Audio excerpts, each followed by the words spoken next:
Il y a un adage qui dit ceci: derrière chaque grande personnalité se cache une vraie histoire, se cache une histoire inspirante, une histoire motivante. Salut à toi et bienvenue dans cette nouvelle vidéo. Aujourd'hui, nous allons parler d'une grande personnalité qui a marqué l'humanité par son courage, qui a marqué, n'est-ce pas, l'humanité par sa résilience. Nous allons parler d'une grande personnalité qui a marqué l'humanité par sa patience. Aujourd'hui, nous allons écouter ensemble l'histoire inspirante, l'histoire pathétique et l'histoire motivante de Nelson Mandela. Qui est réellement Nelson Mandela? La réponse dans cette vidéo. Top, c'est parti. Il a été le premier président noir d'Afrique du Sud, a reçu le prix Nobel de la paix et a également été l'époux de 3 femmes, dont le père de plusieurs enfants. Mais il a également été enfermé au point de devenir le prisonnier politique le plus connu de l'histoire. S'est battu contre l'apartheid, mais aussi contre toutes les injustices subies par les Noirs partout dans le monde. C'est un homme à la peau noire d'environ 1,80 m qui nous a quittés en 2013, mais dont les traces laissées sur terre resteront à jamais indélébiles. Bienvenue dans la success story de Nelson Mandela. 1918, une période difficile pour l'Afrique du Sud. Le système politique en place est complètement raciste. Les Noirs subissent des injustices terribles et vivent dans des conditions déplorables. Mais bon, dans un tout petit village d'Afrique du Sud, le peuple Tembo accueille un nouvel arrivant. Nous sommes le 18 juin 1918 et c'est la naissance de Nelson Mandela, ou plutôt de Rolihlahla Mandela. Son prénom Nelson lui sera attribué plus tard d'une manière assez occidentale. Vous allez voir. Mandela grandit dans une atmosphère très ludique, du moins pour un enfant de son âge. Il joue, va promener les moutons et écoute les histoires de sa grand-mère le soir autour d'un feu. Tel est le quotidien de notre jeune garçon. À 7 ans, en 1925, Mandela fait son entrée à l'école primaire, une école pas comme les autres, car dans celle-ci, à l'arrivée de chaque nouvel élève, on lui attribue un prénom britannique. Et donc, vous l'aurez deviné, pour notre petit Mandela, ce sera Nelson. Très jeune, à seulement 9 ans, Nelson perd son père, qui décède de suite de la tuberculose. L'éducation du jeune garçon est alors confiée au chef du peuple Tembo. Nelson continue ses études. Il est un élève brillant. Après le primaire, il va au collège, ensuite au lycée et même à l'université. Quelque chose de très rare pour un noir à l'époque en Afrique du Sud. En 1939, Nelson fait son entrée à l'université de Fort Hare, la seule université du pays réservée aux personnes non blanches. Il y étudie le droit et l'histoire. C'est là qu'il fera la connaissance d'Olivier Tambo, un militant anti-apartheid qui entraînera aussi Nelson dans cette lutte. Au point où, juste 1 an après son admission à l'université, Nelson sera renvoyé. Il aurait été aperçu dans une manifestation. Le père de Nelson, ou du moins son père de substitution, ne fut pas très ravi de cette nouvelle. Afin de calmer les ardeurs de notre cher Nelson et de lui donner une situation paisible, il lui proposa un mariage arrangé. Nelson, de son côté, est bien évidemment contre. Il veut vivre sa vie et pouvoir prendre ses propres choix. Nous sommes donc en 1941 quand Nelson s'en va vivre à Johannesburg, ou du moins dans le ghetto de Queenstown, une banlieue aux portes de Johannesburg. Là-bas, les conditions de vie sont médiocres, les logements insalubres, l'alimentation infâme, le tout dans une atmosphère de crainte et de misère. Mais Nelson n'a pas trop de choix.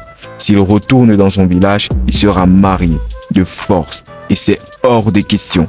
Il se trouve alors un travail comme veilleur de nuit dans une alimentation, ce qui lui permet de vivre, ou du moins de survivre.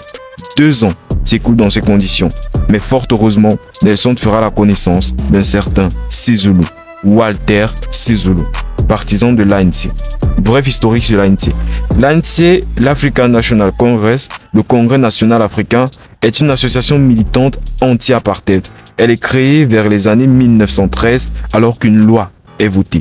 Une loi qui attribuera 90% du territoire sud-africain à la population blanche qui à cette époque ne représentait que moins de 15% des habitants.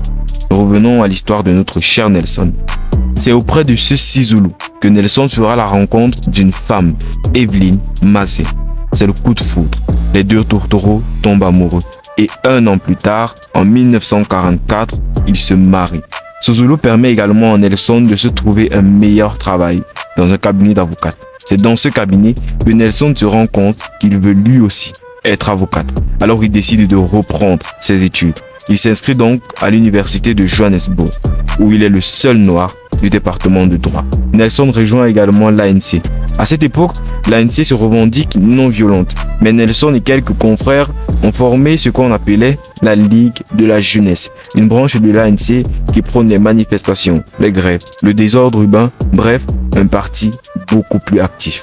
1948, c'est une année noire pour Nelson Mandela, mais également pour toute l'Afrique du Sud. Non seulement la première fille de Nelson Mandela meurt, mais le nouveau gouvernement qui a été voté est extrêmement raciste. Le racisme devient même une obligation. Les blancs sont mis d'un côté, les noirs de l'autre. C'est la séparation totale, c'est l'apartheid. À ce moment, la lutte contre l'apartheid devient la toute première préoccupation de Nelson Mandela. En 1951, il est diplômé de l'université de Johannesburg et avec la collaboration de son ami, le fameux Sisulu, Nelson ouvre son cabinet d'avocat, le tout premier cabinet d'avocat noir de tout le pays. Nelson se fait alors remarquer, non seulement par la police, mais aussi par l'ensemble du peuple noir et par tous ceux qui se battent pour l'égalité. La vie de Nelson n'est pas de tout repos. Il s'engage véritablement dans cette lutte contre l'apartheid et cette lutte est loin d'être pacifique. Il est à l'origine de nombreux sabotages d'infrastructures de l'État, de manifestations et d'autres délits qui, je précise, ne font aucune victime directe. Toute cette agitation autour de lui lui vaut d'être nommé vice-président de l'ANC, mais également d'être conduit en justice à de nombreuses reprises. Il sera par ailleurs condamné à 9 mois de prison, accusé d'être communiste. De son côté, sa femme, Evelyn, n'en peut plus. Toute cette agitation autour d'elle, autour de ses enfants, les arrestations, les menaces, les procès. Un soir, alors que Nelson revient de sa énième arrestation, il trouva sa maison vide. Evelyn l'avait quitté et était partie avec les enfants. Bien que ce fût une période triste pour Nelson, il ne perdit pas pour autant de vue l'objectif, la bataille contre l'apartheid. À croire que le départ de sa femme n'avait fait que le renforcer davantage. En 1958, alors qu'il a 40 ans, Nelson fait la rencontre de Winnie Madikizela, celle qui deviendra sa seconde épouse, mais aussi un énorme soutien pour lui et pour l'ANC. 1960. Après le massacre de Sharpeville, un massacre qui a causé la mort de nombreuses personnes dont le seul péché était de revendiquer leurs droits à travers une marche pacifique, l'État prend la décision d'interdire toutes les associations militantes et bien évidemment, y compris l'ANC. Cela n'arrête pas pour autant notre cher Nelson. Il décide de créer une branche armée secrète de l'ANC. Pour lui, c'est tout réfléchi. Il faut prendre les armes. Il se lance également dans un voyage à travers toute l'Afrique où il va dénoncer les pratiques racistes et solliciter des soutiens internationaux. Le 5 août 1962, lors de son retour en Afrique du Sud, il est accueilli par la police. Il sera condamné à 5 ans de prison pour incitation à la grève. Quelque temps après, certains partisans de l'ANC et lui seront de nouveau jugés et seront condamnés à la prison à perpétuité. Cela semble marquer l'arrêt du jeu pour Nelson Mandela.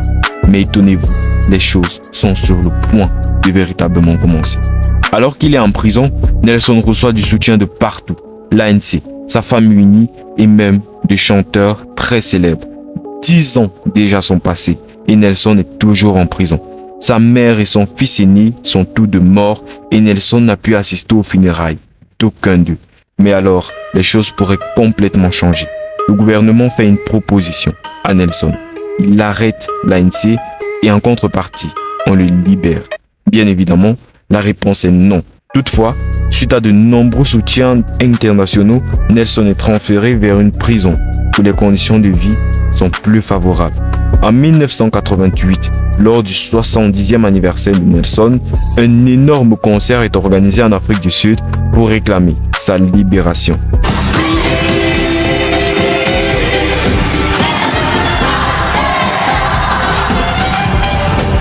Et un an plus tard, en 1989, le président au pouvoir démissionne et cède sa place à Frédéric de Clercq, un parti beaucoup moins raciste, mais pas tant que ça non plus. Et quelques mois après sa prise de pouvoir, le 10 février 1990, de Clercq annonça la libération de Nelson Mandela. Des millions de personnes suivent l'événement depuis leur télé et d'autres se sont même déplacés pour le vivre en direct. Après plus de 27 ans derrière les barreaux, Nelson se retrouve face à un nouveau monde, un nouveau style vestimentaire, une nouvelle mode, de nouvelles voitures, tout est différent. 27 ans en prison brise également des couples. Nelson et Winnie se séparent. Leur couple n'a pas pu résister. Malgré tout, en 1991, Nelson Mandela est voté président de l'ANC. Quelques mois après, de Clercq change la constitution de l'Afrique du Sud et met fin à l'apartheid. C'est pourquoi Nelson s'est battu toutes ces années. C'est pourquoi il a fait 27 ans de prison. L'apartheid a finalement pris fin, du moins officiellement, car il faudra encore un peu de temps pour que les gens l'intègrent réellement. En 1993, de Clercq et Nelson Mandela reçoivent tous deux le prix Nobel de la paix. En 1994, les premières élections multiraciales sont organisées en Afrique du Sud. Les Noirs qui jusqu'ici n'avaient pas le droit de voter peuvent désormais exprimer leur choix. Ces élections ont pour but de voter des députés qui à leur tour voteront le président. Le 10 mai 1994, Nelson Mandela est le tout premier président noir de l'Afrique du Sud. À 80 ans, notre vieux Nelson trouve encore un peu de place dans son cœur pour une troisième épouse. En 1998, il se marie avec Garcia Machel. Un an après, en 1999, alors que son mandat est expiré, Nelson Mandela décide de quitter la vie politique, mais pas pour se reposer, car il crée de nombreuses organisations à but non gouvernemental dont il participe activement. Le 5 décembre 2013, une date qui restera à jamais marquée dans la mémoire de millions de personnes. Jacob Zuma, président de l'Afrique du Sud à l'époque, annonça la mort de Nelson Mandela. Aujourd'hui, Nelson Mandela n'est plus, mais ce qu'il a fait, ce à quoi il a cru, le combat qu'il a mené sont ce qui a permis à des millions de personnes d'avoir une meilleure vie et de grandir dans un environnement paisible. Je vous remercie d'avoir regardé jusqu'à la fin. C'était la success story de Nelson Mandela.